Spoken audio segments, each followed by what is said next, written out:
you tell us a little bit about your role, and then what sort of brought you there? What study did you do, and what other roles led you to where you are now? Okay. Officially, I'm the PwC's National Audiovisual Manager. So I'm looking after the audiovisual teams across PwC Australia, and I look after the audiovisual equipment across the country as well. So you might think that that's both the same, one and the same thing, but people and equipment are obviously can be very different. I have been with PwC for like 11 years, but I started out as a general AV tech back in our old building across the road from us here, and I've as new technology has come up and they've decided that, and when I say they decided, I mean IT has decided that it's a product that the audiovisual team can look after. I've consistently put my hand up to say, hey, yep, that's something that I think I'd really like to look at and look after and that sort of stuff. And it's my career at PwC sort of developed that way. So I started looking after the video conference environment when that came online. PwC had an older video conference type environment when I started. They upgraded that and then expanded it as the technology became cheaper. As it got bigger, it needed more management, more close support from the AV team. And as that happened, I took that area over for PwC Australia. And then from that, because PwC is what's called a member firm, so we're a global company, but each country is its own entity as such. Working with the other offices internationally to make video conferencing more accessible for the people who worked at PwC. I started working for PwC Global. So I ran and still look after the Asian area of the world for video conferencing from an administration point of view. So not the day-to-day running of it, but the making sure that the environment still talks to each other every day. From there, PwC made the decision that they were upgrading their offices, and as they started upgrading their offices, I started working on the AV projects for them to deploy the systems that they were designing. Yep. And that meant, making sure that the BAU, business as usual side of it was all up and running, that the projects were doing what they were supposed to be doing, and that there was as few issues as possible for the end users to, essentially hit the ground running and go with the systems. And that started back in 2012 was when I helped move the first office there, and then in the last sort of 2 years is when we've done our major ones of Brisbane, Sydney, and Melbourne, where they've come up and those three offices, which was quite a large move in a 6-month period, came online. I got here, what I studied. There's just so much in that sorry, I'll let you go. Sorry, Landell. No. I'm just jumping in because there's just so much in there that you've just mentioned that I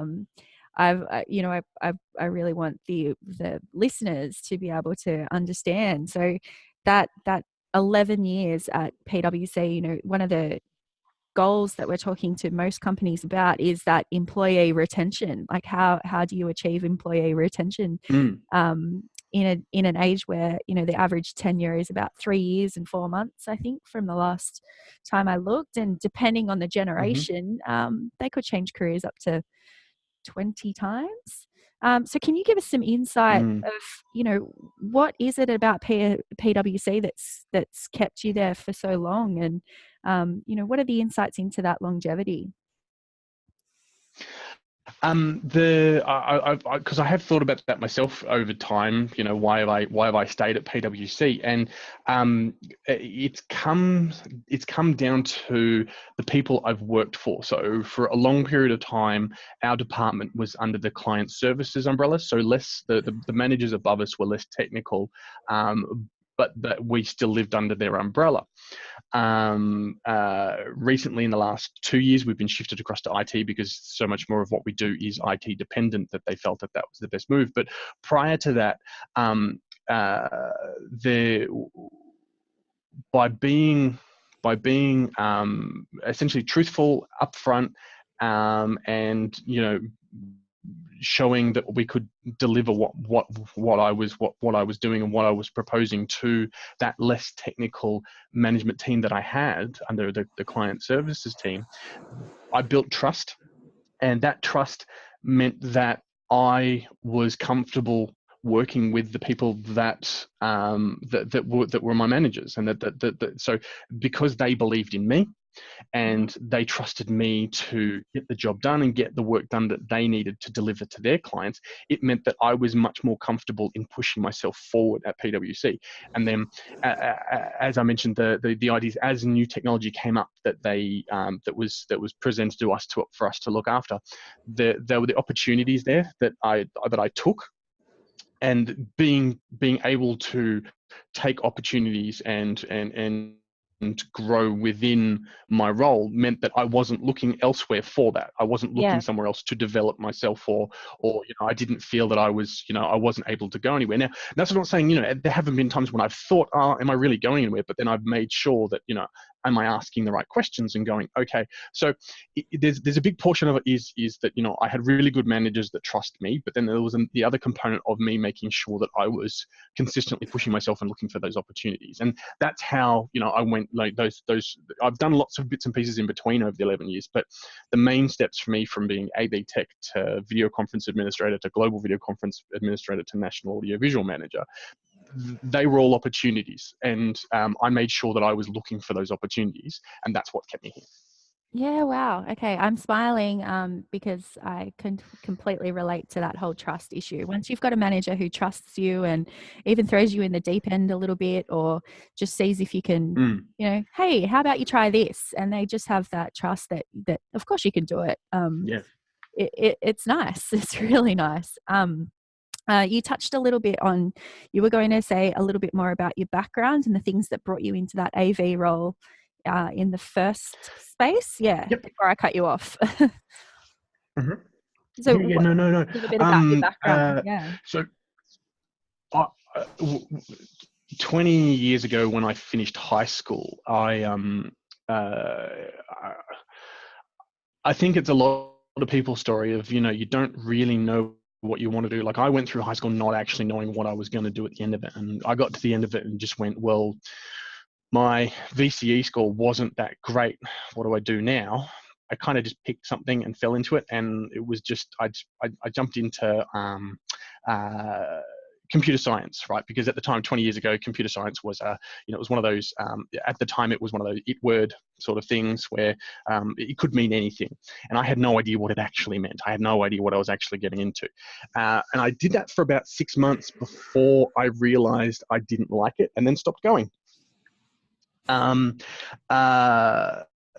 And then spent a bit of time trying to decide what was one of those things of one of those stupid phrases you're told of, if you can do your hobby for your career, you'll never think you're working a day in your life. And you're like, well, that sounds like fluff, but let's see if it works. All right. So knew full well that it was all fluff, but it's one of those things where, well, let's try that out. So I was a terrible guitarist as a kid. But I loved my music, and I spent way too much money on CDs. I had spent all my money on CDs. The only reason I got a credit card was to buy more CDs. And I was like, well, I know I'm a terrible musician, but what else is there in the music industry that you can do? And so I found audio engineering degrees. I thought, look, like, I might not be a good musician, but can I work with other people that are good musicians? And then that will let me still do something that I think I love. So I went and studied music business management and audio engineering. Did a degree in audio engineering, which is through SAE is the one who I ran it. So School of Audio Engineering Australia is who I ran it with, and it was amazing. I loved it. I loved every minute of it, and I lived in the studios as much as they would let me. It's one of those early stages in life where I learned that whole trust thing. If you can get people to trust you, they'll let you do these things, like sleep on the couch in the recording studio, so that you can finish at 2 a.m. and wake up at 8 a.m. and keep doing it. Loved it, and got to the end of it and went, I don't have a studio to go work in. So I thought, right, what I'll do is I'll get my temporary job, the job that'll fill the gaps until I can get into a studio. Got a job at Staging Connections and did that for 2 years, and worked in Crown, worked in hotels, and like days a week, 12 hours a day, and it was horrible. But a great experience. Like, it's one of those things of, yep, I could do it when I was 22. I couldn't do it now that I'm 38. Oh, was I 22? I can't remember how old I was. Doesn't matter. I could do it back then. I couldn't do it now. But it taught me a lot about not necessarily the technology, but how you work with people and all that sort of stuff, and how you work with others and that sort of thing. When you're putting up lights in the top of a hotel ballroom at 2 o'clock in the morning, you really know who you're working with when the guy next to you is doing the same thing. So from there, a job came up at PwC that paid a bit better and meant I didn't have to work all the crazy hours, and I was like, bang, done. Let's try that. Yep. I jumped in there, and that's where I started there. So that's my audio engineering degree is what got me here. But then since then, I've made sure that I've tried to do other studies. So I've studied my CCNA for networking, which once I started the video conferencing stuff, I thought that was really important. Jumped in on that. All the projects that I've worked on for PwC with his relocations and stuff, I used that to get into project management diploma. So I've done my diploma in project management, which was, it used a lot of retrospective experience to actually get that qualification. Yep. So I got my diploma in project management, and at the moment I've been looking into IT business management. Right. So, yeah, okay. I haven't started that yet, but that's what I'm working on. Yeah. Wow. And they're long story. No, I mean, it's an interesting background. My background is completely different to what I'm working in now, but I can definitely relate to, trying to find that thing that is your hobby. And I was sport obsessed. So in high school, one of my friends said to me, you should come to this careers meeting with us, because we're going to go and talk about sports science degrees, and you'd probably like that. You should come along. So that's how I got into sports science. And from there, it sort of branched into technology, and then it's brought me here, where I'm working in sort of technology that helps a whole range of different people, but not really athletes anymore.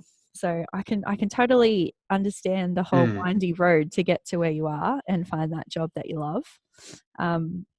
But yeah, you mentioned, so you're doing an international role as far as, you're looking after Asia in video conferencing. You've got your national role with managing people and systems. That still sounds to me like a lot of time zones. What does a day look like for you, and how are you managing that day, including, you've got your work things, you've probably got some family things. What does a typical day look like, and how do you manage it?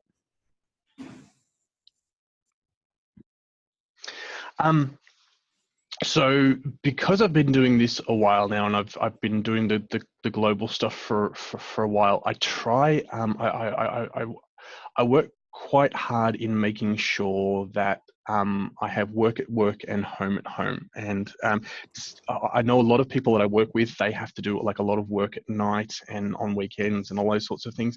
And as much as possible, I avoid it. My partner is very good at forcing me to, despite my trying to nudge it in. But having a 2-year-old has meant that essentially it's actually been quite brilliant, because since the little one came along, it's a case of I have no time for anything else other when I'm not here at work. have no time for anything else other than her. Yeah. So I don't know whether that's my wife's deliberate ploy of going, you're home, it's yours now, it's yours to look after her now, but or whether I'm just lucky like that. It's it's very much uh, because I have to spend, like, because it takes so much attention, it's the sort of thing I can't be thinking about work and her. And I know that as soon as I get in the door, I'm only thinking about her. So that's been a really good way of actually making sure that I'm not letting work creep into my own time. Saying that, I'm still, up at 5 a.m. to get here before 8, and then I'm still leaving at sort of 5 o'clock at night. I made the ridiculous decision to live an hour and a half from the office, so there's a bit of commute time there to actually to actually get to and from here. But I do use that commute time to actually do a bit of extra work and that sort of thing. So that's generally how I fit it in. And then I try and use anything that requires outside of hours work and that sort of stuff. I try and make sure that any opportunity that's there, I'm giving to my team and the guys that I look after. And I try and say, look, I try and spread it out across the whole team and say, look, if we need something done on a weekend, if we need something done after hours, that sort of stuff, how can I empower these guys to actually participate in that and actually get something out of it for themselves? So, looking for the things that my managers did for me and still do for me now, and try how I can give that back to my team and say, look, cool. This opportunity is up, again, I try and look after them from the perspective of them saying, look, I'm going to need you to come in. I need someone to come in on a Saturday who can nominate for me. Cool, excellent. I'll make sure that, you're only here at work on the Saturday for a couple of hours, but I'm going to give you a whole day off next week, to give them something back, but then also make them feel engaged in the bigger picture that we do have to look after. Oh yeah, absolutely. And I guess, like, from that sports science background that I have, and the amount of time I've spent looking at maximizing performance and wellness, that workplace wellness is a huge topic. It's a huge topic, and it it's definitely a personal interest of mine, and probably something that draws me to the space. And I know that PwC have that sort of activity-based working, and they're trying to support the environment where, of course, in AV and IT, things need to be done after hours. That's just sort of a fact of our life. But how does that company, I guess, policy on activity-based working, how does that support the broader sort of workplace wellness, I guess? Yeah. And PwC does have a focus on work-life balance, and from just recognizing the fact that it's important, and basing policy around it. And that whole activity-based working environment is supposed to promote the ability for people to work at home from the day, off-site, wherever they need to be, to wherever they think they can get the job done.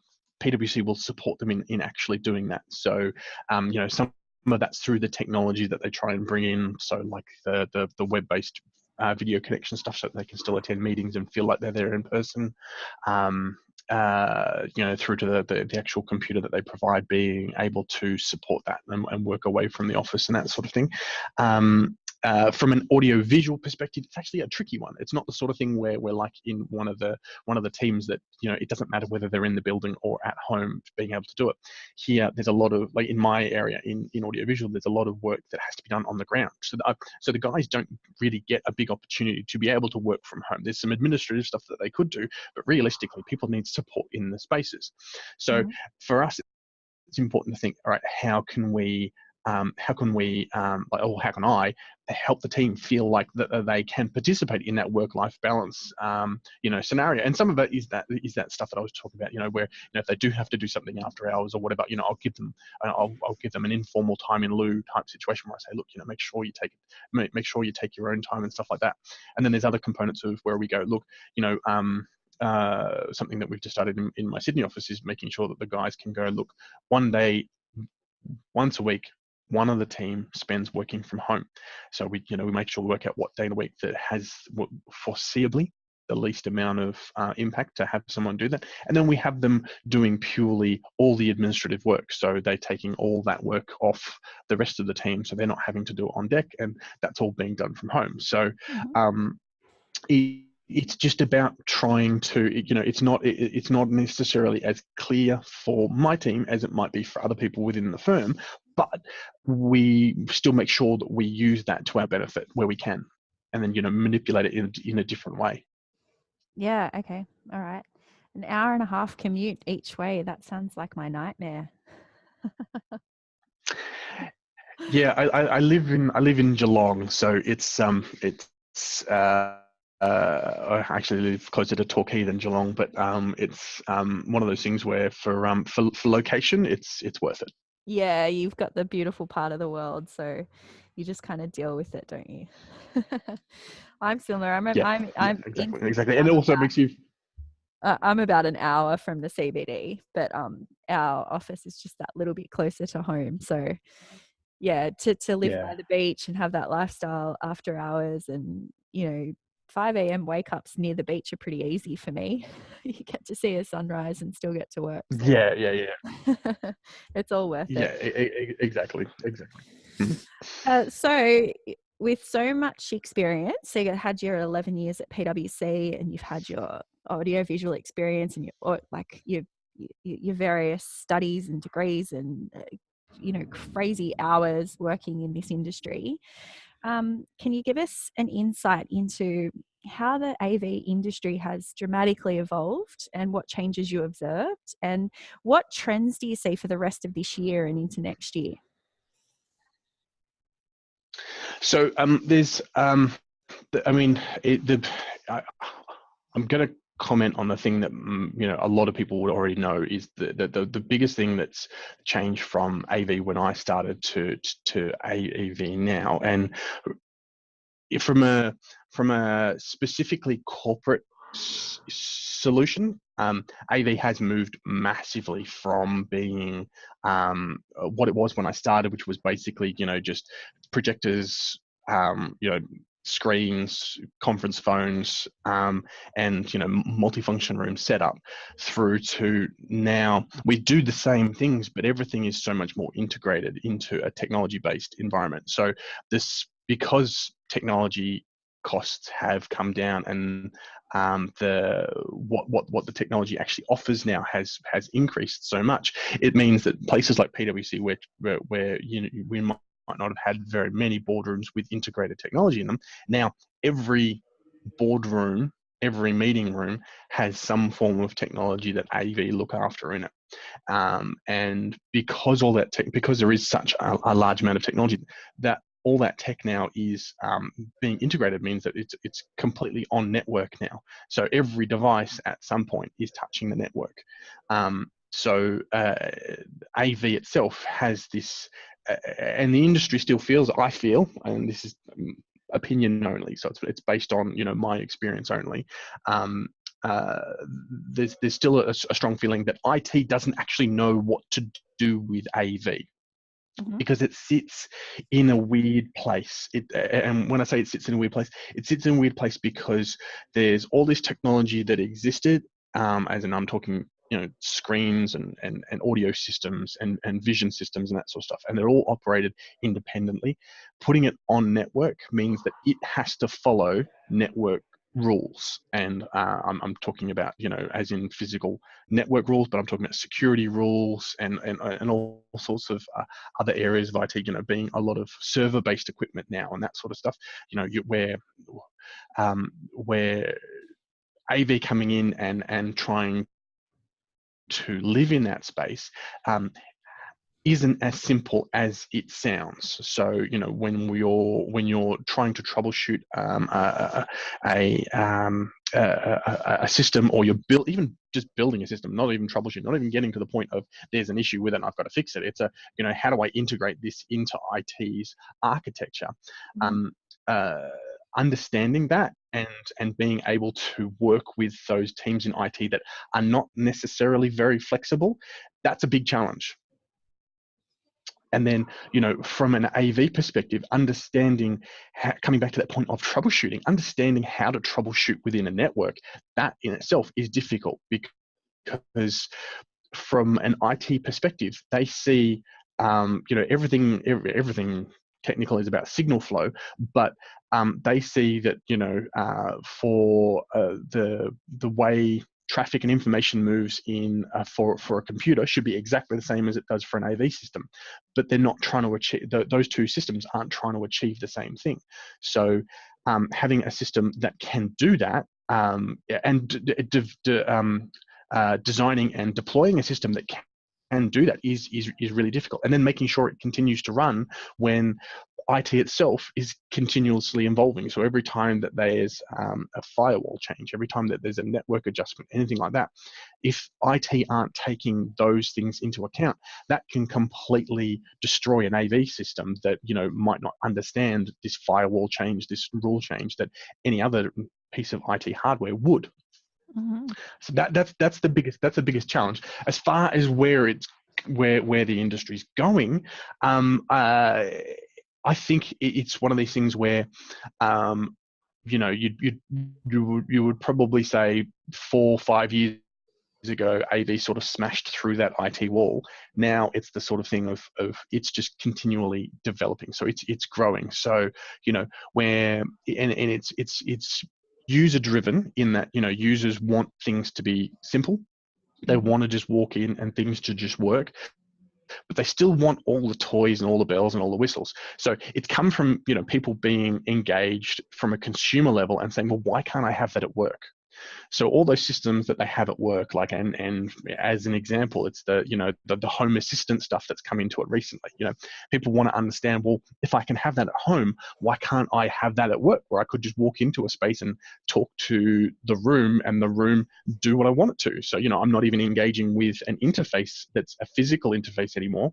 I'm engaging with a virtual assistant and that sort of thing. So that consumer-driven ideology, that's where I think AV starts to hit. That's where AV, needs to look and will develop in that frame.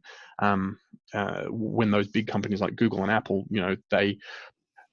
they decide that that's what the consumer wants. The consumer then goes, yes, this is what I want. I want it now at work as well.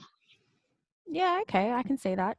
But I've been into your boardrooms, and from my experience, from working in hospitals and hotels, and working with various different businesses, even 5-10 years ago, compared to what PwC Melbourne office looks like now, I would say that a lot of the technology is being taken out of them, out of the boardrooms. It looks to me like a lot of the technology is more about, there's definitely technology there, but it's not bulky hardware anymore. It's invisible. It's beautiful microphones, and it all talks to some kind of design. And from my experience with PwC, we see how our platform's being used, and a lot of it is they're not using in-room panels anymore. They're using personal devices. So can we talk a little bit about, like, yeah, there's definitely technology, but what are you taking out of the solutions and still giving that, user experience that's driven by what consumers expect? It's that it's you're exactly right. The slim down and hide away. It's all there is a lot of, like, what you get in the boardrooms now can very much be that great sense of smoke and mirrors, and as you said, that being able to interface with systems through personal devices and that sort of stuff. That is, again, that comes from, if you step back from it all, that comes from that consumer driven idea of, if I can do this at home, why can't I do it at work? And or them looking at the old fashioned, or the old days of, like you said, you had these big old control panels on the wall that took you 4 seconds before it would do one function and that sort of stuff. They expect it to be faster and that sort of thing. So it's using systems like ACA and that sort of stuff to control these spaces, so it is simple.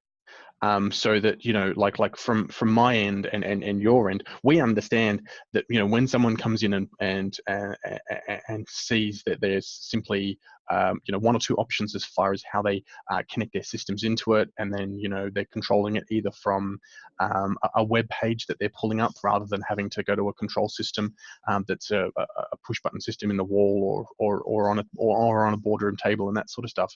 You know, removing some of those bits and pieces, we understand that there's a lot going on in the back end, but we know that by hiding it away, it makes it look more impressive.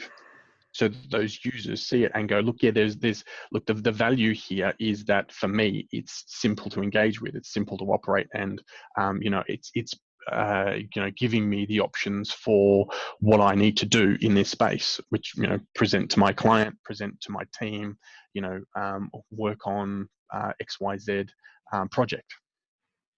Yeah, well, it's definitely an impressive solution. I've had the pleasure of seeing the PwC Sydney and PwC Melbourne offices, and they're vastly different as far as design goes. But you know, the Mm, technology underlays are really impressive. It's kind of a complex solution, but made simple as well.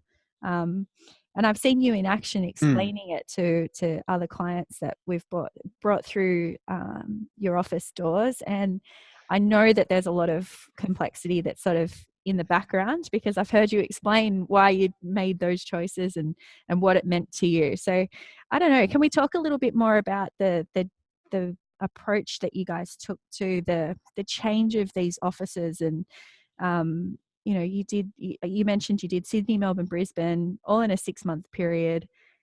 Where do you start? How do you try and make that transition? And you know, you're looking at a company that's got these big picture vision and values that they put out there for the world to see, and you've got to translate that into a solution, into a technology solution for 3 big offices.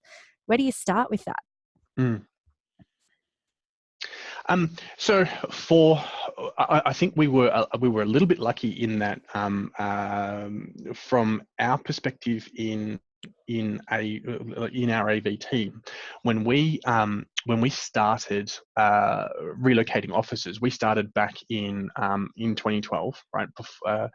We each year we did a new office. 2012 we started with Perth. That was the first one of our offices shift to an activity-based work environment. So what the firm did was the firm went and back then went and sat down and went, look, you know, we want to engage with our clients differently. We want to, you know, show them that we don't just talk the talk, we walk the walk.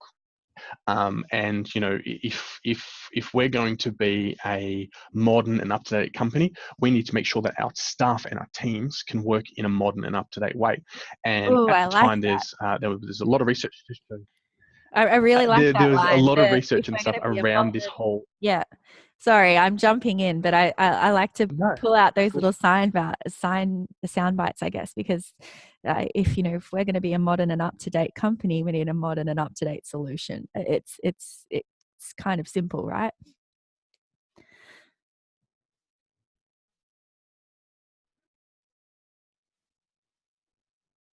Sorry, before I interrupted you, you're talking about Perth, Sorry, the activity based working. So you've started with this concept of making it simple.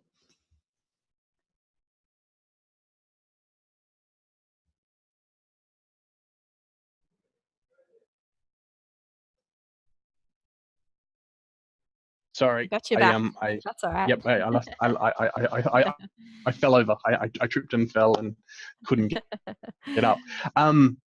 Yeah. Okay. So this activity-based work environment was what they decided to go down, and as part of that, they decided, right, we want to make and this as you mentioned before, this stuff comes from feedback from the people on the ground in the staff and the teams. They don't come up with this idea of activity-based work environment. They come up and say, look, you know, how can we work differently? You know, what can we do that, you know, keeps us modern and keeps us up to date? And so, you know, the like HC and the executive board go out and work out, look, you know, what ideas and options are out there for the workplace currently, right? So they come with a solution like this activity-based work environment type solution, which has changed its name 10 or 12 times between when that idea came out and now, whether it's, workplace of the future, whether it's whatever. PwC engage like every year. There's at least once or twice we do a thing called Mojo, which is like it's a survey that the firm does, and they try and cover a whole heap of areas for the staff to fill out. And there's a big push for everybody to fill that survey, and they do it at two levels. They do it at a global level, and they do it at a local level. So the global firm puts it out and to find out what people are thinking, how they're feeling, how they think they're going at PwC, and then the Australia firm does it as well to get a more local feel on exactly what we're doing here. And the information from it is massive. But anyway, from those types of surveys is where, from Australia's perspective, we decided to go down this activity-based work environment. One of the things they decided was, right, we want to make collaboration easier for people. So to support their collaboration, there was this investment in the technology. So they made these new pretty offices. They removed everyone from having their own desk and that sort of stuff. So it's hot desking is so no one has their own office, no one has their own space. You've gone from having partners that have worked for 20 and 30 years, of they're having their own little cubicle to as not cubicle, but their own little office that they used to work in. Now they have to work out on the floor next to everybody else. So it's a massive shift. Massive shift. And doing it one office at a time made it a bit easier to getting to sort of seeding it into the whole firm by starting in Perth and then working across the country. But like I said, one of those things was the collaborative technology that they brought in. Now PwC brought in a consultant to discuss what options we could do. There was design briefs and that sort of thing to say, look, we want to be able to make our spaces more collaborative for our staff. So how do we do that? We use, we put more screens in than we've ever had before. So there's a lot of interactive screens put in. We wanted people to be able to connect in multiple ways. So we put in like a wireless technology version. We increased the number of video conference spaces so that people could actually connect with other groups across the country, client sites, all that sort of stuff in a much simple, in a way that was much more available, so that it wasn't a case of you only had one video conference room and it was constantly booked out and you never got the opportunity, so you never bothered using it. Now, providing more of that type of technology meant that wasn't an excuse for anyone. You could engage with your team on the other side of the country. You could engage with people that were working from home and that sort of stuff. And from 2012, as technology has changed and adapted, and I'm talking about things like it's more web-based video conferencing, and that's what I'm going to call your Google Hangouts, your Zooms, your Skype for Business, all that sort of stuff. Those web-based technologies, as they've increased, as new buildings have come up online, PwC's gone, right, cool, we need to include that as well. So we need to have this base set of collaborative technology that we had, and now we need to add these other systems to it. So it's made complex systems even more complex. Mm-hmm. And as you said, it's all about hiding it and how it's not in people's face, but still easy for them to use. Because if you do have a lot of clunky tech in front of people, how do you get people to use it and actually be appreciative of it, and help them actually get their job done better? You hide it away. There's also, as the tech's grown, there's also ideas around, how can we save money on these investments? $1 million a year ago doesn't get you what $1 million does now. So how can we save on that sort of thing? And that's where that was one of the driving factors behind the ACA stuff for us, was the whole thing of, there's a lot of our meeting rooms don't actually have touch panels that you can interface with to control the audio visual and to control other systems in the room. That was what the development of that web page does for us. Our web page is, we call it the switch. So it's just it's an internal website that any staff can access from any device, and that allows them to walk into a meeting room, open up that application, select the room that they're in, and they get the exact same experience from their computer or their mobile device as they would if we'd installed a physical touch panel in the room. Yes, it takes a little bit of education for people to actually understand that that's how they control their space, but it's education that the firm felt was worthwhile to, make sure that, one, we had a technology that was up to date and was cutting edge, and two, allowed us to, it makes, when we want to expand and we want to add more spaces to what we already have, it's a cheaper solution than having to, buy additional hardware that has to be presented in a space to actually complete to complete how you control a space. I think, have I even answered the question?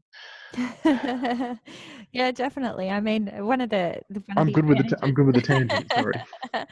Well, it sounds like you've put a solution in place that allows you to do your job better, because you're having to collaborate with people on the other side of the country. You're having to collaborate with people who might be working from home, and the solution that you get to put in place actually makes your life easier long term as well.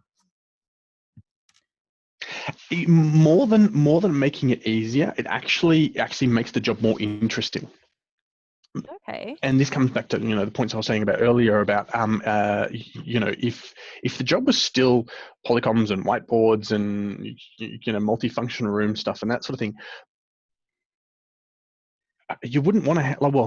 I wouldn't. I'm going to talk for myself. I wouldn't want to really hang around and keep doing that. It's because the tech's changed and we've done this adoption and it is so more in depth, and so it has so many more layers to it. Actually, understanding all of those systems actually makes the job interesting, and that's that's probably the other side of that coin of why do you stay? That's why, because it is interesting, and there are you can't necessarily solve a problem by turning it off and turning it back on again. Yeah. You have to think multi-layered to actually to fix something, or when someone comes and says they want to do this, cool, we've got options. How many layers are there in that? But how do we present that in the simplest way for that person? So it keeps it interesting, makes the job interesting anyway. I've heard that feedback from other places actually. Like PwC Singapore sort of took the same platform and then said, what can we build on top of it? And one of those initiatives that they came up with, and I think it was a result of the survey results that you talked to earlier, was that wallet. Yep. And being able to exchange points for employees, and then building that on top of the platform, and being able to provide that from the same Switch app that you'd call in Australia. Yeah, we've definitely had that feedback about it. Keeps it interesting because you can now build things on top of it. It's not just a static solution that was programmed once and is going to sit there for 6 years, programmed exactly the same way. We can change it as the work environment changes. Exactly. Yeah, I think you had a really good example when we were in Melbourne, Absolutely. actually, about just a business rule that you had that was changed, and then you were able to immediately change settings, or I can't remember what it was exactly. It was something about those big screens that in those immersive rooms that you have, and they were being booked by or being controlled by anywhere in Australia, and there was a glitch in the system where someone from Sydney had potentially used it in Melbourne. Oh yeah. No, exactly. Yeah, exactly. So there was an idea that when we deployed the Switch application, and PwC, we have, like, all our offices are split into what we call practice floor and people/practice floors, which is where the staff work, and then client floors, where we bring our clients in for meetings and functions and stuff like that. And across both areas, the systems are the same. So we don't, if you're on the people floor, the practice people floor, you don't miss out on anything. You've got everything down there. But on the client floors, it's client focused, and we have larger multifunction room stuff there, so they can do large presentations and bits and pieces like this. And this is a really, really simple idea, but it can show how small ideas can backfire on you. So the idea was that Switch, the application, which allows you to bring up the control for every single space. Allows you to bring up the control for any space. Actually we asked the question. We said, look, should we actually allow the staff to access every space, to control from switch? Is that something we actually want to do? And we were that's what we did as AV. We said, do we really want to do that? The management came back and said, yeah, no, we want to be able to do that. We want people to be able to just, to control any space. We want them to feel that they have the freedom to do that. When we moved into the Melbourne office very early on, we found that in the worst way possible, that as people were having a go, as you like to, it's one of our It's on the vision one of our statement. philosophies Yeah. that Yep. exactly, one of our vision statements is, have a go and all that sort of thing. We encourage people to look at things and that sort of thing. And someone in their wisdom had decided that they were going to have a look at switch and look at the control spaces. And they logged into one of our large multifunction rooms on our rooftop here in Melbourne. And they'd finished looking at the space, and they went, oh, there's the off button. I'm going to turn the off button. And they shut down the entire space in the middle of a function. So everything turns off. The screens go off, the projectors go up, the microphones turn off, the presentation's done, the presentation's all over with, and people are looking around the room going, where's AV? Why is this all shut off? Oh my God, does this mean we're on fire? And we had no idea that this was because someone had gone in and touched it. We worked it out eventually. We went back in, turned the room back on, worked out that, this is what's actually happened. And then we then gone, well, this decision that was made, we need to step back from that really, really quickly. And it was a really simple change for us to just go in and go, yep, bang, the system is so flexible that we can just go in and remove that option from people fairly quickly by just, addressing one component in each of those spaces. So we went through, and we still let people control the people for meeting rooms, but we don't let them control the multifunction spaces anymore. So those larger high profile spaces, because we're like, right, now all we're doing is we're waiting for someone to control a regular client floor meeting room, turning that one off, and then we'll go, right, we're taking those ones off too. But at least at the moment, it's one of those small things that just, it had a big impact, and then was like, really easy for us to get around. Yeah, I think I've used that story a couple of times with other people. I probably didn't say it quite right, but when other AV managers have asked me, what's in this for me? And when we talk to them about, how long things take to program and the changing requirements of the business. And then, if you've got a change in business role, how long does it take you to go and reprogram that into your solution? And using your example, I was like, that was something that was deployed overnight. Just, they picked up a mistake, they picked up a Yeah. business issue, and they were able to change it overnight. Yeah, we fixed it in the afternoon. Like, we went through and went, yep, that's it. Let's just jump away from that straight away. And we went and sorted it out ourselves. We had to ask the question because we're still learning the system and that sort of thing for ourselves. But when we got an answer straight away, and we just went in and just fixed it. Yeah. It was just the sort of thing where, we used it as a learning tool for us to be able to go in and go, yep, cool, bang, bang, bang, sort it out, applied across the country, now no longer an issue. And we've done that, like we've so many little tweaks and changes that we wouldn't be able to do with the traditional control environments, because we don't, it's very expensive to get certification in control system things, and unless you've got that, you don't really want to touch it. With this stuff, with our ACA solution stuff, we can play with it, and it's very easy to undo something when we make a mistake. Like, I'm very clear with my team that, you want to touch something, not a problem at all, but make sure you've got to get out a jail key card before you do it. By literally just copying and pasting what's there out, and then making sure you can put it back again later if we've changed something that we need to put back. Yeah, and I think, like, one of my questions was going to be to sort of talk to those values that you brought up, like that have a go that PwC put out there. And one of your team in Sydney, Michael, I've seen him and what he's sort of playing around with, I guess, on the platform, and looking at not so much the AI interfaces, but more the chatbots in order to control the room. So, integrating with the chatbot to be able to tell it to turn the room on, rather than speaking out loud and having the voice activated stuff. He was mucking around, like literally just mucking around with just chatbots. And yeah, I think that sort of experimentation if you've got those values, and PwC do, they put them out there right on their websites and on YouTube, and they put them out there for clients to see. And then having the technology that actually lets their stuff do that, so it lets them have a go. I think, from my point of view, Yeah. it makes my job much more interesting. Yeah, well, because it's the sort of thing where I'm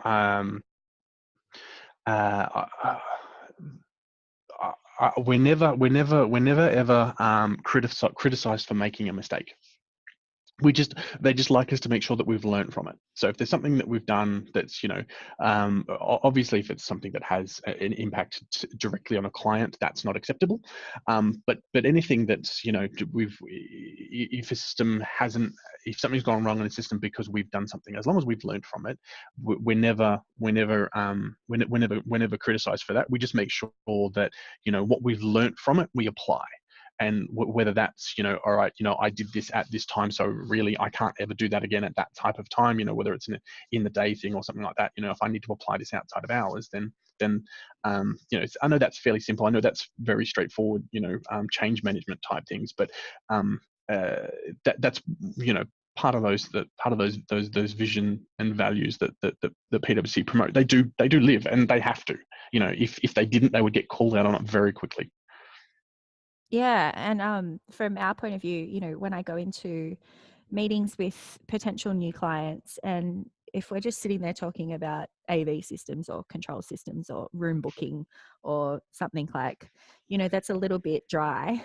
That doesn't really make the job very interesting. But when we're talking about, all right, what are the big business goals here? What do you value? What's the vision for your clients? What do you envision being your staff experience?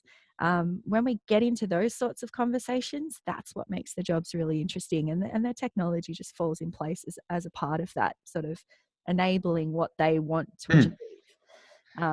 So yeah, it's really nice. Well, I have covered off a whole bunch of questions. I've covered everything from wellness and a day in the life of, and your role and your tenure at PwC. So I think I've covered everything that I sort of wanted to get out of the conversation.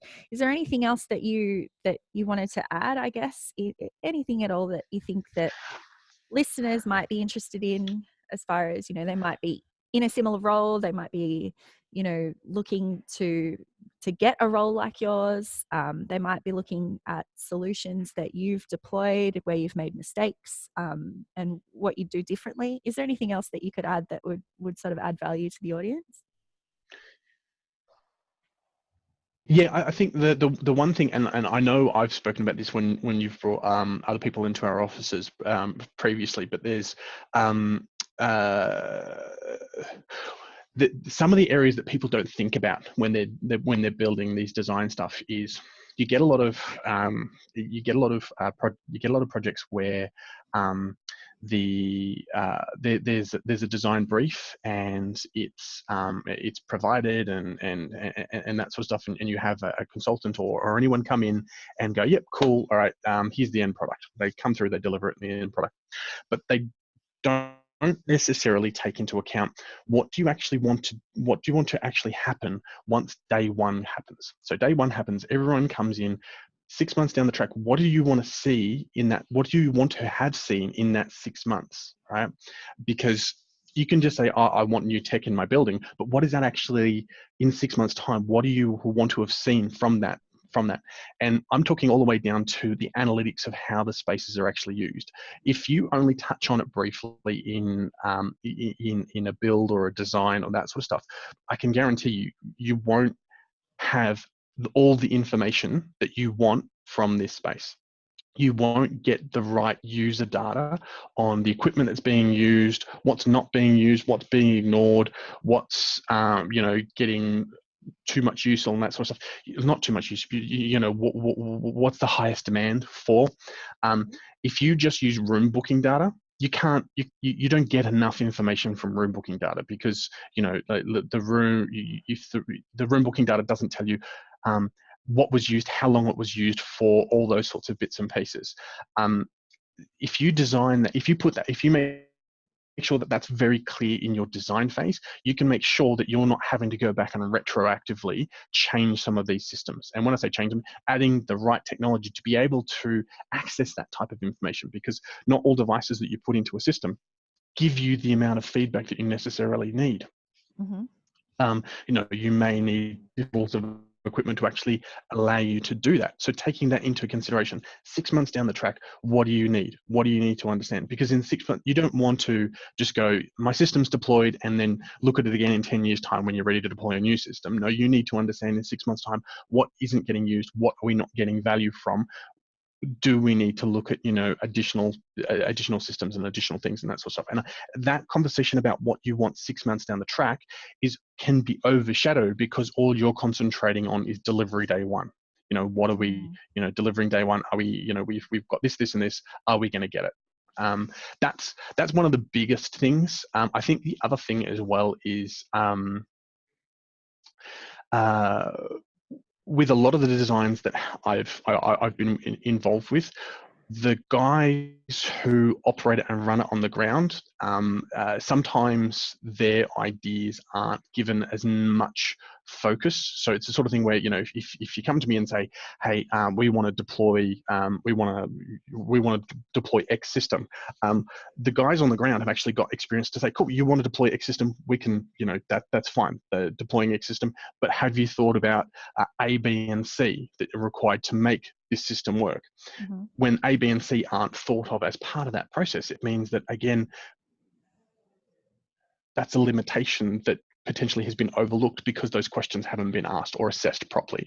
It's not, it doesn't need to extend this, it doesn't need to extend the design phase or anything like that. It just needs to make sure that, some of that on the ground knowledge and experience can be used to enhance some of these systems, even if they the on the ground team don't necessarily have the experience with a new system yet. They have an experience they have the experience involved with dealing with the clients and dealing with the end people, and if they can help make sure that those systems are utilized in the best way possible. They're Yeah. probably my two biggest points. Yeah. So that sort of sounds like to me, no matter what you're designing, there's what's going to be put in day one, and then there's going to be what's going to be further down the track, and whatever you choose in those designs really needs to be flexible enough so that you can learn as you go, because we're just in a rapid kind of I guess era of digital technology, and the changes that are happening, we need to be able to be flexible enough to evolve with those changes and with the ideas that are coming from the ground, and be able to make mistakes, learn, change, and not be stuck within a I guess a Exactly. singular old school kind of technology. Yeah. Oh well, that's great advice. Looking Yeah, at yeah, flexibility, because sometimes you can't capture all those questions right up in the design phase. Sometimes it's a matter of actually working through the solution for 3 months before you come up with, oh, now can we do this? And I think that's really good advice. yeah. All right, cool. And thank you so much for your time. You've been an absolute No pleasure to problem. My chat to. pleasure. You've always got interesting No insights problem. into the industry, and I know that your work at PwC is really appreciated by the people around you, but we also really love bringing customers through there as well. And there's a lot of client envy of the solutions that are at PwC. I can tell you that for sure. So Excellent. thank you so much for your time today, and hopefully we can catch up soon next time I'm in Melbourne. No, And absolutely. yeah, we'll have a Absolutely. cider. Absolutely.